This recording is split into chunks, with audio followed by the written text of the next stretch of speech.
ನಮಸ್ಕಾರ ಸ್ನೇಹಿತರೆ, ಈ ವಿಡಿಯೋದಲ್ಲಿ ನಾನು ಹಿಪ್ ರಿಪ್ಲೇಸ್ಮೆಂಟ್ ಅಸಿಟಾಬುಲರ್ ಕಾಂಪೊನೆಂಟ್ ಅಂದರೆ ಈ ಒಂದು ಕಪ್ನ ಯಾವ ರೀತಿ ನಾವು ರೋಬೋಟಿಕ್ ಅಸಿಸ್ಟೆಡ್ ಮುಖಾಂತರ ಕೂರಿಸ್ತೀವಿ ಅಂತ ತೋರಿಸ್ತಾ ಇದ್ದೀನಿ. ಇದು ಇಷ್ಟು ದೂರದಲ್ಲಿದೆ, ಅಂದರೆ ಎಷ್ಟು ಗ್ಯಾಪ್ ಇದೆ ಇದಕ್ಕೂ ಮತ್ತೆ ಎಷ್ಟು ಆಂಗಲ್ ಅಲ್ಲಿ ಇದು ಕೂತಿದೆ, ಎಷ್ಟು ಆಂಗಲ್ ಅಲ್ಲಿ ಇದು ಈ ಇನ್ಕ್ಲಿನೇಷನ್ ಇದೆ, ಇದನ್ನ ನಾವು ರೋಬೋಟಿಕ್ ಅಲ್ಲಿ ನೋಡ್ತಾ ಇದೀವಿ.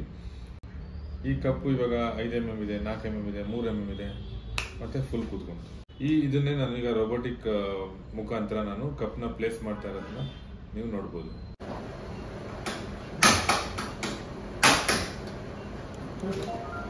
proud sir, 8 mm proud, 7 mm proud sir, 2 mm proud sir, 1 mm proud sir, 1 mm proud, 0